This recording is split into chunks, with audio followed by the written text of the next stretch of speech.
So, hello everybody. Welcome along to another podcast from me, Ben Calder. This is Life Force Patterning Integral Health, broadcasting at the Centre for Integral Health in Shrewsbury today, where I'm joined once again with Hilary Stock. Morning, Hilary. Morning, Ben. Hi. Who is a psychosynthesis practitioner here at the Centre for Integral Health. And for those of you that haven't come across psychosynthesis before, it's a form of transpersonal counselling that Hilary's been offering here at the centre now for, is it about 2 years you've been with us? A bit more, yeah. Yeah, sure. So it's been quite a while now. And just as a brief introduction for people that maybe haven't heard about psychosynthesis before, what could you tell them about that?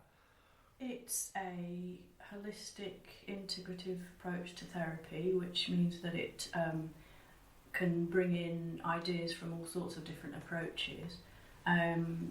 And it was invented, if you like, or it evolved out of psychoanalysis. But the founder of it, Roberto Assagioli, had trained alongside Freud and was also a contemporary of Jung. And there's some similarities with the Jungian approach in that it acknowledges the sort of spiritual aspect to life and archetypes and things like that. So, yeah, and also we use imagery and dreams quite a bit, as the Jungians do as well. So, yeah, it's an eclectic approach, I would say.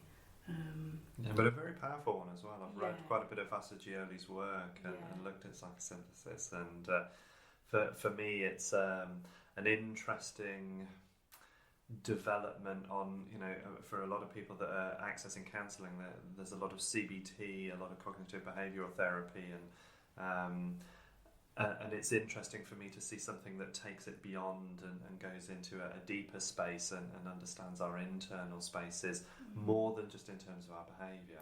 Yeah, yes, it certainly can be a real depth approach. So going into quite wounded areas of the person's psyche, certainly working psychotherapeutically rather than just, counselling is, my supervisor said, counselling is you're working with the person's problems in their life, and psychotherapy you're working with the person's problems in the psyche. Yeah. So it's, deeper that way. Which is a really interesting distinction, isn't it? Yeah. It's kind of like the internal world over the external, subjective over the objective. Yeah, and the problems in the psyche, you might say, often arise from really early relational trauma that may be unconscious, but at a certain point in the person's life it starts to disrupt their functioning and their sense of self in whatever way that might be, through maybe compulsions or through addictions or ways of using things, ways of relating. So that's what we're working with. Yeah, sure. And that kind of beautifully brings us into why you're here with us today. Because Hilary has just successfully completed. And is it a master's or was it a degree? A master's dissertation. Yeah, so it was a master's dissertation, and has done a research project on how psychosynthesis therapists understand and work psychotherapeutically with overeating. Have I? That's right. That's the title. Yeah, sure. Yeah. So tell us a little bit about. As a research program to do, what was it that made you interested in going for this? Well, I had to think quite deeply about what subject I would do as part of this. It's a sort of an essential component of the most master's trainings, I think, in therapy. It's important that as a practitioner you should be aware of and know the kind of things that clients are needing, and as a practitioner working with clients you're at the sort of coal face, so you're going to be attentive to those kind of things, and the need for sort of ongoing research in the field, the idea that it should be done by practitioners themselves, and that it should be constantly evolving really, so that practice is being enhanced all the time rather than kind of staying static. So it's to serve clients' needs really, that you're encouraged as a therapy student to have an area that you develop a real interest in and go into very deeply, both because you're learning about the subject and you're learning from therapists more experienced than yourself. So I interviewed 4 therapists to see how they work with overeating and analysed those interviews to extract kind of themes that would lead to the findings of my research. So I learned about the way that other people work, but also I had to do quite an extensive literature review as part of it, so doing a lot of reading, watching videos and listening to podcasts, all that kind of thing, gathering information, seeing where maybe there was a bit of a gap in the information. So there's quite a bit of literature out there on eating disorders, but if you overeat, you may not meet, say, the criteria for binge eating disorder. There are quite specific diagnostic criteria, but you might still have a real problem that stops you living your life as you might want to. So that was part of the research, was to see what's out there in the literature, and there wasn't much in the psychosynthesis literature. There was very little about overeating. It was referred to in kind of lists about addictive behaviours, but there wasn't much in depth, whereas in other disciplines there was. So, for example, Susie Orbach's written a lot about eating behaviours right across the spectrum, if you like. And actually one of our practitioners here, Lucy Aframore, she's a leading light in overeating sort of behaviours, and she's written a fantastic book in collaboration with someone called Linda Bacon called Body Respect, that promotes an approach called health at every size. So it's the idea of accepting the body size that you're in and not stigmatising it, which tends to happen in our society. Yeah, really a lot. Yeah, get sort of bombarded by images of slender bodies and get all these messages, partly from the medical profession, about, if you're over such a BMI, then, you're in trouble. Whereas actually, there's plenty of people who are bigger, who might be a lot fitter than somebody who's quite thin. So it's sort of busting these myths, really. Yeah. And I think that's a really interesting topic as well, the fact that there are these concepts of what healthy eating or healthy body size is, but it doesn't necessarily look at the functionality of a lifestyle approach. Does my body do what I need it to do? Am I comfortable? Can I move? Do I have the energy that I need? Yeah. Because again, it doesn't matter how the eating looks on paper if the actual experience, the lived experience, which I guess again is quite an important aspect within psychosynthesis, is if the lived experience of the body is one of discomfort, then it doesn't matter whether or not there is a dietary approach of any particular kind. It's not then functional. Yeah, quite. Yeah. So, and what really kind of drew you into looking at overeating? Like you say, there's quite a bit on eating disorder, and people might be able to kind of have a fair idea of things like anorexia or bulimia or kind of more extreme eating disorders, but why overeating? I think it stemmed from clients I was working with at the time, and just the awareness that they really struggle. Whether it be comfort eating, sort of emotional eating, so using food to meet an emotional need rather than a physical one, or whether it be actual kind of real compulsive binge eating in secret at night and hiding the food and then feeling a lot of shame afterwards. That, taken to its extreme, that constitutes a psychiatric diagnosis of binge eating disorder. And if somebody has that, then they might be steered towards CBT. And I had someone that approached me and they said, I've got binge eating disorder and I want to come to you.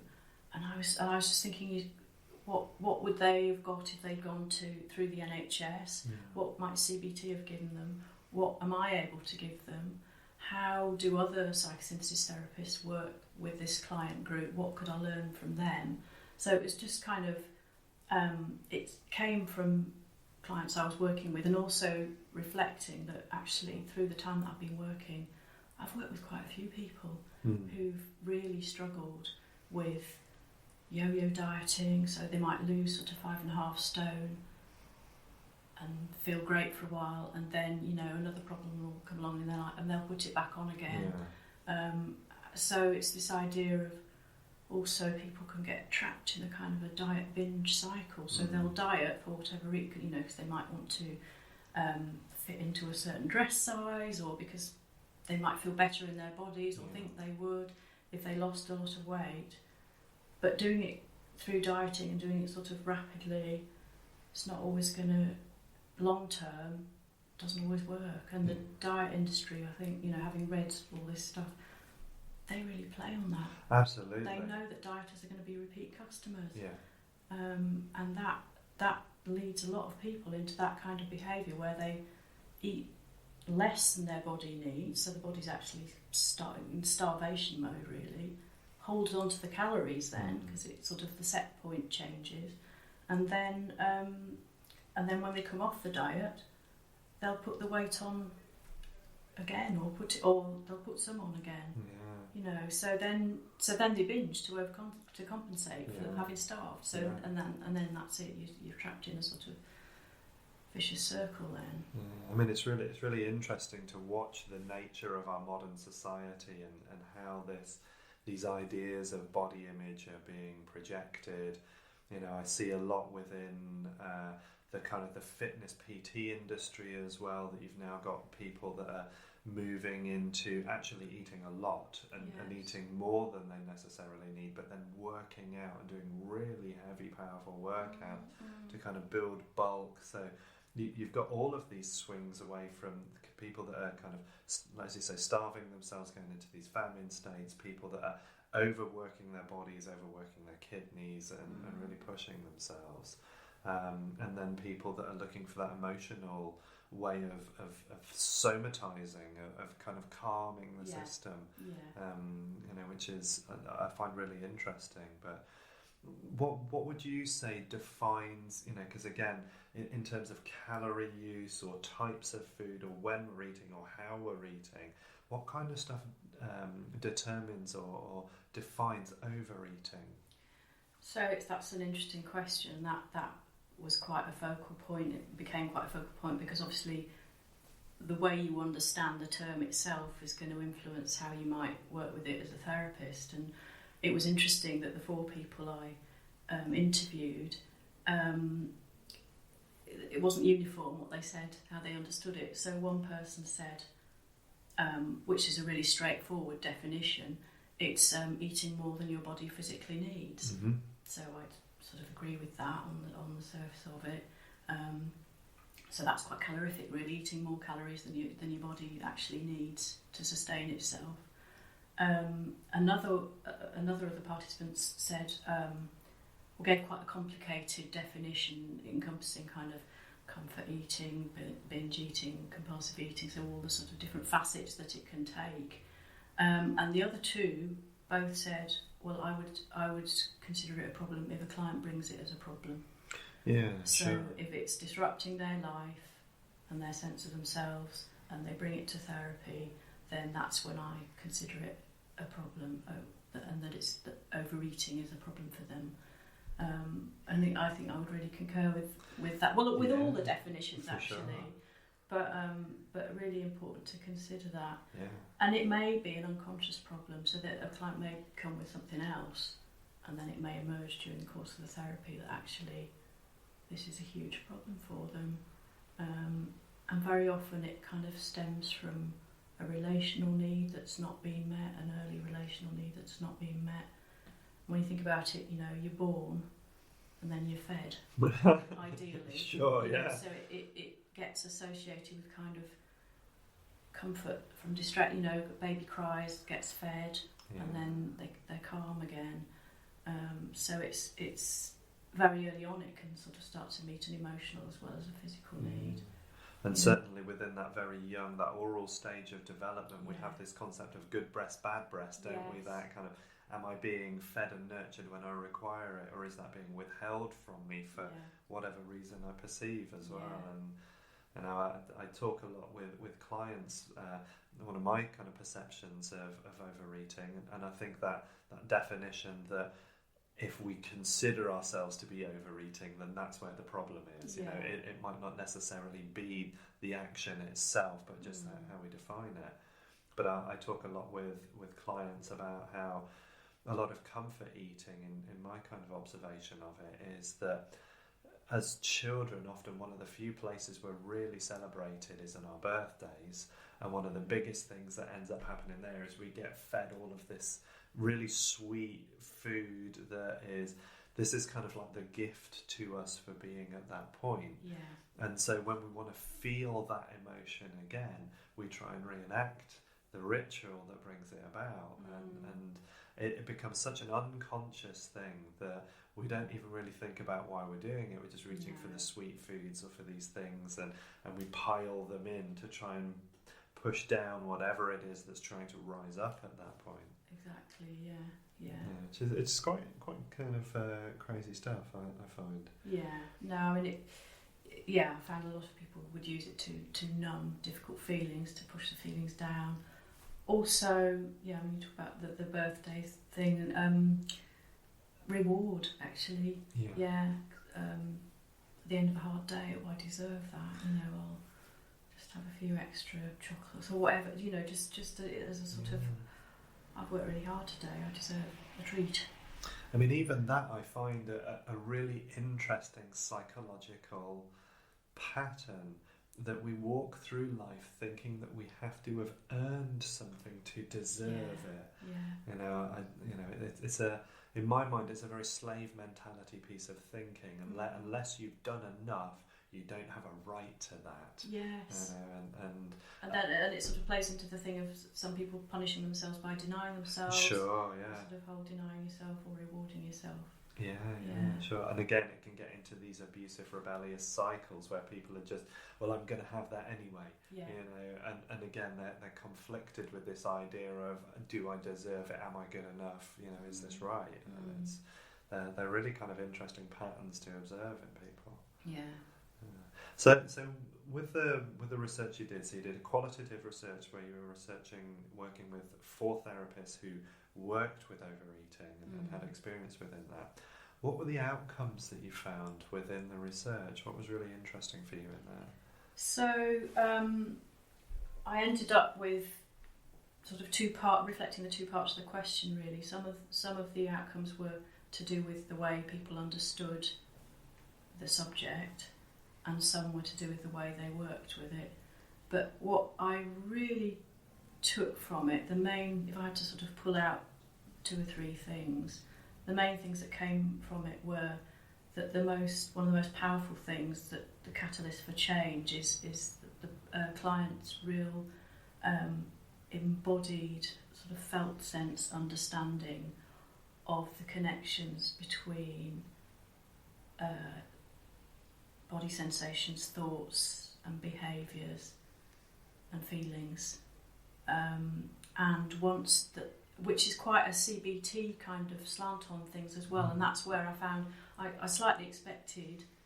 Well, at the beginning, I slightly thought, psychosynthesis and CBT, they're really quite different. But actually, there's a mechanism within psychosynthesis that's very, very similar to the CBT kind of idea of having space between your thoughts, feelings and behaviours, sort of noticing what you do and reflecting on it and sort of deciding you're going to do it differently. The psychosynthesis mechanism we've got a model called body, feelings, mind, so where you really focus on your embodied experience, what's going on in my body, what feelings am I aware of, and what are my thoughts, and then sort of stepping away from that to a centred place, disidentification we call it, of I notice that I'm feeling these things and thinking these things and wanting to do these things. How can I sort of press pause and actually decide I'm not going to do that now, I'm going to do this. So it's that understanding of what's going in your body, and so when I feel those cravings, actually it's not hunger, it's I need to comfort myself, so I need to find another way of doing that. And when a client understands that, they really get it, and they can then things can start to shift for them. And that came through in the interviews that I did with the participants, that the idea that you really encourage clients to deepen their awareness of their embodied experience and their understanding, and then they can engage the will to change, and it empowers them, actually. Yeah. And I find it a super powerful tool if you can do this disidentification, as you describe it, where we're noticing these things, but what we are the noticer, Yes. as the witness observing the thing, then I can't be the thing because I'm observing because I'm outside it. So already there's a relationship there, there's a bit of distance from it. Yeah. And once you've got that, you've got something to work with. Yeah. They're not caught up in it, they can actually stand back from it. Yeah. And initially, the therapist does that for them. Sure. And that's another thing that came from this, was how important the therapeutic relationship is. Yeah. And how important the therapist's awareness of their own stuff is, their own relationship with food and their body, their own reaction to somebody else's body size, the unconscious bias that might be there. Sure. All those things, really important to be aware of. Yeah. So those were things that came from it, and also the sense that actually it can be quite a hidden phenomenon, so not much talked about.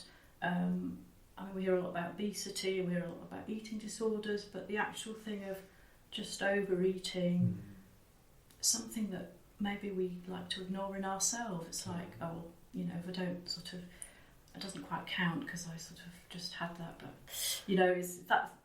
it's under people's radar. Yeah. Because maybe they don't want to feel guilty about it, not Sure. that they should, Sure. but the idea of just that there needs to be a real compassionate understanding that this is a problem that people struggle with in society, and that the therapy profession needs to be also aware of it as something that people struggle with, but they may not necessarily bring as a presenting issue, because there can quite often be shame around it. Oh yeah, really. Something they like to keep hidden, or and I think we do. We hide a lot of this, and the other thing that I see is that we engage people to support the behaviour. I'll have a dessert if you do. Yes. I bought some biscuits because you were coming round. Yeah. So they find ways to co-opt in and make it look, unconsciously like they're not really doing anything, but it's at some level it's quite a planned way of getting hold of that kind of increase in food. And I love the way that you, in the abstract for Hilary's dissertation, she put this beautifully and talked it in terms of using food to meet needs other than physiological ones. And again, I think that we really underplay how much food has a multi-dimensional purpose to it, socially as well as calorific, and again, just the ritual of food, where we have it, how we have it, who we have it with, what are we in our phones or in the TV when we're eating. There's a lot of practice around food that, as a kinesiologist, I spend time questioning people. When you have your lunch, are you still facing your work? Are you still looking at your desk? How conscious are you of your food as you take it in? That aspect of enjoying every mouthful and being able to taste it and not rushing it, and it's quite important in some of these approaches that encourage really tuning into your experience, kind of mindful eating, and that really helps people, those kind of focused approaches, and similar to what I've been talking about really already, it's this real embodied experience, being aware of your embodied experience of eating and just your feelings and thoughts in general, and how you respond to them. And did you end up with any particular surprises or revelations within the data as you were analysing it that kind of gave you a bit of an aha moment, or kind of wake you up to something that you hadn't perceived? There was something. There were things that had sort of personal resonances for me. One that I thought of was that I noticed one of the respondents said somebody who overeats, they may feel quite powerless in a relationship, and so they may be not able to assert themselves and ask for what they need, and then therefore they feel a lot of resentment and they're sort of trapped in a kind of a victim place, really, that they can't get out of. And that sounds like quite a generalisation, but I looked at it in terms of my own experience, and I thought, actually, yeah, that resonates with me. Just a sense that you don't... something about not having a voice, not being able to speak your needs, and so you meet them in another way, and that might be with the comfort of food. And I've heard of kind of similar patterning again, looking at that oral stage of development in those early years, and this sense of, you know, because the two things I can control are what goes in and what comes out, that there's this, you know, kind of tightening in the mouth. I'm not going to do that. I'm not going to eat when you want me to or what you want me to, because I have a choice of control, and I'll eat what I want when I want and how I want. And the same comes from the kind of the defecation and the elimination processes, that I'm not going to go. I'm going to hold it, or I'm going to go when I want or where I want, or ways that are not necessarily convenient. So, you know, and that's all, you know, in very, very early verbal stages of development as well, isn't it? So it's kind of, you know, kind of age sort of 1.5 to 2 upwards to about 6, isn't it? Yes, So it's a very interesting kind of concepts that that are there with it, that we maybe just don't think about. You know, how was I in that stage of life? How was my family situation? What were my parents' attitudes towards food and eating? And how was the practice? You know, I see so many clients that are like, they had to clear their plates, you know, because of where the age that they were raised at. That, you know, their food might have been very simple or very basic, and might have been a great struggle to put it there, so you had to eat it whatever it was.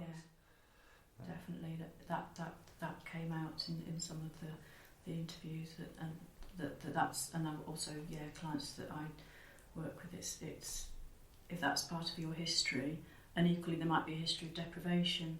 So if somebody had quite a deprived childhood where what they could have was very strictly controlled, or they weren't allowed things, they might compensate for that in adulthood. You know, so that's definitely a pattern as well. Which is quite interesting. Suddenly in a position where you've got some money and you have choice, and there's a supermarket. What you like, when you like. Sure, 24 hours. Another thing that's just the over accessibility of the kinds of foods that encourage overeating. So it's not usually broccoli, you know. It's like, you know, those kinds of foods are often put in really prominent places, in supermarket aisles, you know, with offers, you know, and those tend to be the ones that people will grab. Yeah, and like you say, with the modern extension of that, of moving into things like your Uber Eats and your Deliveroo's, where we can get just about everything brought to the house. How often do people are ordering salads and broccolis via their Deliveroo is a good question, really. Not to say that, you know, we should all be eating salads all the time, but it's just it's just that the fact that sort of the society we're in kind of we are a little bit, potentially we can be a little bit controlled or trapped by it if we're not conscious. So, having now completed this research, how do you see it contributing into psychosynthesis and into psychotherapy as a field, and where would you kind of like to see that go next? What do you have a kind of a vision for how this might be a contribution? I feel that it's shone a light on something that was maybe not massively talked about, and I think it's also shone a light on this model that we have, disidentification, that is really quite a powerful thing, and that CBT is massively effective and is great in helping people who overeat regain some control, but actually we've got something so similar embedded in our psychosynthesis model that makes it, in a way, sort of really validates it for me as, you know, not an either or thing, but, you know, somebody will be massively helped if they go to CBT, but we can help them too. And I guess the other point that I would make is that psychosynthesis is also a holistic model, so it has that capacity to help somebody change their behaviours, as CBT would, but it would do that within the context of the person's life. So you might look at how they came to use food in this way, and it might go back to childhood wounding, and you might work with that in quite a deep psychotherapeutic way. And relational way. So that's what I'm coming away with. And also, having done the research, I went through quite a deep process of learning about my own history and wounding, the ways in which I use food, and that has changed me really. It was quite transformational in many ways, and it will influence the way that I work with clients. There's something about understanding things from the inside, that I feel it's made me more empathic for sure towards the people that I'm working with. Thank you. So if people are interested in getting in touch with you to talk about their potential overeating, or if they have any issues along those lines, just remind us what your website is, Hilary. It's www.aspencounselling.co.uk. And am I right in thinking your email is hilary@aspencounselling.co.uk as well? Yeah. Okay. So if you want to get in touch with Hilary to learn more about overeating and whether or not that's something that she could support you and help you with, if you think you have an issue with that, you can get in contact with Hilary via her website, Aspen Counselling, and you'll also find her on the Centre for Integral Health website, which is integralhealthshrewsbury.com. And if you look in our About Us and our Practitioner section, or look in our counselling section in the services, you'll find her details, contact details in there as well. And we'll also make sure that the links are in the podcast in the description below, so you'll be able to click on those directly.